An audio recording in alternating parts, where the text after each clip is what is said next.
Hepiniz hoş geldiniz arkadaşlar. Ben Batuhan. Bugün sizlerle Geri Kasparov'la Artur Yusupov arasında 1981 yılında oynanan bir oyunu paylaşmak istiyorum.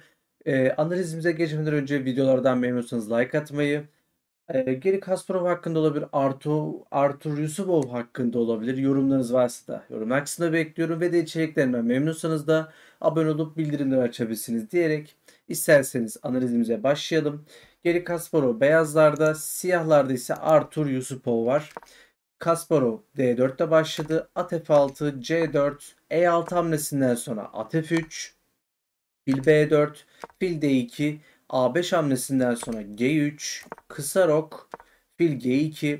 Kasparov sakin bir şekilde devam ediyor. Herhangi bir şekilde şu an bir sıkıntısı zaten gözükmüyor. Şimdi Artur Yusupov B6 ile devam etti. Fikir fil B7 hamlesi olacak. B6'dan sonra kısa rok yapıldı. Fil A6, fil G5 hamlesinden sonra burada fil E7 gibi bir hamle yapılmış Yusupov tarafından. Şimdi baktığımızda bizler için aslında iki tane güzel hamle var. Vezir B3 hamlesi veya at C3 hamlesi gibi bir hamle yapılabilir. At C3 hamlesi atınızı geliştirmeniz ve merkezde bir bakış atmanız açısından bence önemlidir. Ama piyonu bir şekilde korumak, muhafaza etmek istersek de Vezir B3 hamlesi de bence gayet sağlıklıdır diye düşünüyorum. Peki burada şimdi Kasparov nasıl devam etmiş? Vezir C2 hamlesiyle devam etmiş. Hem C4 piyonunu bir koruma sağladık hem de H7 piyonuna yani o şah kanadına doğru bir bakış atmış olduk diyebiliriz bu hamle sayesinde. Peki at C6 hamlesi oynadıktan sonra A3 oynandı ve burada H6 hamlesi geldi. Peki gayet güzel. Filimizi kovmayı amaçlıyor bu hamle. Peki biz fil E3 mi gelmeliyiz? Fil D2 mi gelmeliyiz yoksa fil C1 mi gelmeliyiz? Buradaki yapabileceğimiz en güzel hamle ne olabilir diye düşündüğümüzde burada yapabileceğiniz en güzel hamle fil E3 hamlesi olmalıdır. Fil D2 ya da fil C1'e gelmek çok pasif kalmasını sağlayacağı için ya bu filimiz çok pasif kalacak. Gerek yok. Fil E3'ten bir şekilde tekrar oyuna sokarız diye düşünüyoruz. Düşünmeliyiz daha doğrusu. Ve de tabii ki makinenin de en kuvvetli hamle olarak önerdiği bu hamle benim de hoşuma gitti diyebilirim. Peki Kasparov nasıl devam etti? Fil F6 ile devam etti. Peki fil F6'dan sonra kale D1 geldi. Vezir E7, E3 hamlesinden sonra kale A E8 hamlesi oynandı Yusupov tarafından. Bilgisayar bu hamleyi çok beğenmiyor açıkçası. Yani gösterdim önceden ama burada kale FC8 gibi bir hamle bilgisayar tarafından daha kuvvetli bir şekilde öneriliyor. Şimdi bu sebeple burada aslında kuvvetli olarak önerilen hamlelere bakmak tekrardan bizler için iyi olabilir. Kale FC8 dedik ve burada kale AB8 gibi bir hamle öneriliyor. Ama burada şimdi kale A E8 hamlesini yaptığınızda beyazların ufaktan ufaktan konumu daha da iyi hale gelecek ve doğru hamleyi yaparsanız Kasparov'un yaptığı doğru bir hamle diye düşünüyorum. At F2 hamlesi gerçekten güzel bir hamle oldu. G5, at C3 hamlesinden sonra fil G7 oynandı. At B5 ve vezir D8'den sonra burada Kasparov F4 gibi bir maalesef yanlış yani maalesef ki konumu tamamen tersine döndüren bir hamle yapmış oldu. Peki F4 yapmasaydı da örnek veriyorum ne yapabilirdi diye hani incelediğimizde B4 yapılabilir, kale AC1 yapılabilir, kale AB1 gibi bir hamle yapılabilir. Yani biraz pasif kalmak demeyelim de konumunuzu biraz daha iyileştirmek ya da piyonlarınızı, kalelerinizi biraz daha iyi yerlere getirmek amacıyla hamleler yapabilirdiniz diyor bilgisayar. Burada şimdi F4 hamlesinden sonra konum tersine döndü. Şimdi rakibiniz bunu değerlendirmeye çalışacak. Mesela en kuvvetli hamle olarak gösterilen hamle at E7 hamlesi. At F3'ten sonra at F5 geldi. Vezir F2, C6'dan sonra at C3 gibi güzel bir hamle gelmiş Kasparov'dan ama dediğim gibi konum şu an Yusupov'un lehine döndüğü için buradaki çabanız ekstra olmalıdır. diye düşünüyorum. Aslında, burada çok güzel bir hamle var. Fil C4 hamlesiyle siz bu üstünlüğünüzü devam ettirebilirdiniz ama burada Yusupov biraz daha kendisine hafif üstünlük veren hamleyi, yani ikinci hamleyi tercih etmiş. Bu hamle G-F4 hamlesi. Kasparov G-F4 yaptıktan sonra fil C4 almış Yusupov ama, maalesef ki önce fil C4 alıp bu hamleyi, yani G-F4'ü yapsaydı kendisi daha üstün durumda kalacaktı. Peki, şimdi E4 hamlesinden sonra at D6, at D6 kesinlikle tekrar Kasparov'a bir, üstünlük, dönüyor. Yani üstünlüğün döndüğünü rahatlıkla ifade edebilirim. Kasparov da bunun üstüne at E5 yapıyor. At E5 tekrar konumu tamamen, yani dengeye getiriyor. F5'ten sonra burada at C4 hamlesi yapılmış. Şimdi at C4 hamlesi yapıldı.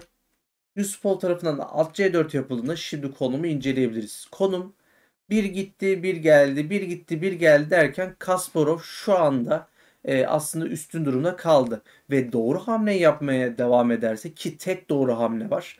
Bu hamleyi hemen göstereceğim. Bu hamle B3 hamlesinden sonra, yani bu hamleyi yaptıktan sonra şimdi ne olacak? Üstün durumda kalacaksınız ve atı bir şekilde geriye itmek zorundasınız ki zaten hamleyi de gördünüz. At D6 oynandı yani.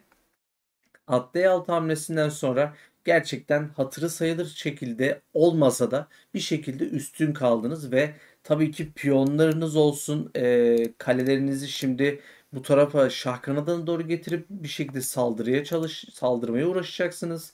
Derken siyahların taşları sıkışık kaldı diyebiliriz. Peki burada yapılması gereken hamle nedir? E5 hamlesidir. E5 hamlesi tekrardan dikkat ediniz. Tek doğru hamledir. Yaptığınız diğer bütün hamleler sizin aleyhiniz olacak. E5 bu sebeple Kasparov'un buldu. Bence çok muhteşem bir hamle oldu. At C8'den sonra fil F3, şah H7, fil H5, kale E7 hamlesinden sonra şah H1 oynandı. Dikkat ediniz. Konumumuzu hazırlıyoruz kaleleri buraya taşımaya ve tabii ki siyah şahı da bir şekilde köşede sıkıştırmaya çalışacağız. Kale G8 hamlesinden sonra Yusupov burada kendince bir şekilde savunma hazırlıyor. Kale G1 hamlesinden sonra fil H8 oynandı. Peki burada şimdi nasıl devam etmeliyiz? Burada konumu incelediğimizde bu piyon yapısını bozmaya yönelik ve de tabii ki, şah kanadını daha da zayıflatmaya yönelik, yani özellikle F piyonunu bir şekilde bizim buradan koparmamız ve bu F4 piyonunu bir şekilde sürmemiz gerekli diye düşünüyorum. Ki Kasparov da böyle düşünmüş olacak ki ve de tabii ki bilgisayar da böyle düşünmüş olacak ki bize tek kuvvetli hamleyi öneriyor. Bu tek kuvvetli hamle feda ile birlikte gelen at E4 hamlesidir.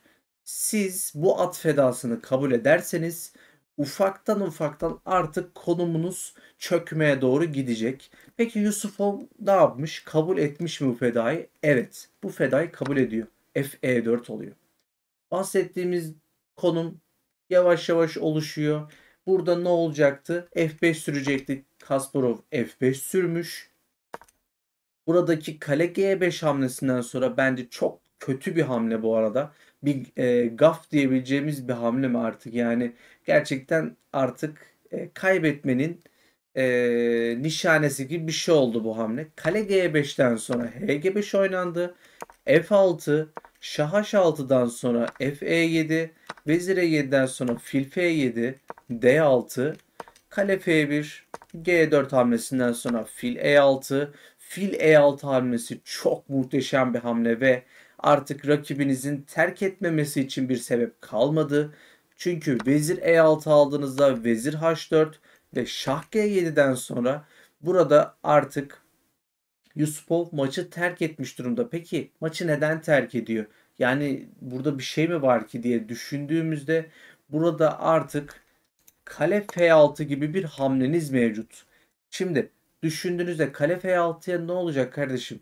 Vezir F6 alabilirim ya da ne bileyim, şah G8'e vesaire kaçabilirim. Bunda bir sakınca görmüyorum dediğinizde şah G8'e kaçarsanız 6 hamlede, örnek veriyorum vezir F6'yı aldığınız takdirde de zaten vezire karşı at ve filiniz kalmış oluyor. Bu konumu da kurtarmanız çok mümkün olmuyor. Vezir F6 alırsanız vezir F6, Şah H7 hamlesinden sonra artık burası zaten çok tartışılmaya gerek yok. Vezir H4, Şah G7 gibi hamlelerden sonra burada toparlıyorsunuz zaten. Atınız düştü vesaire derken burada Yusupov zaten terk etmeyi uygun görmüş. Ve kale F6'dan sonra yani örnek veriyorum vezir F6'yı almazsınız. Şah G8 yaparsanız da burada zaten kale E6 gibi bir hamleyle artık kesin üstünlükte maçı sonlandırmış olacaktınız sevgili arkadaşlar. Diyerek analizimizi burada tamamlayalım. Umarım videoyu beğenmişsinizdir. Videoyu beğenseniz like tuşuna basabilirsiniz. Kasparov olabilir, Yusupov hakkında olabilir ve de bu maç hakkında olabilir.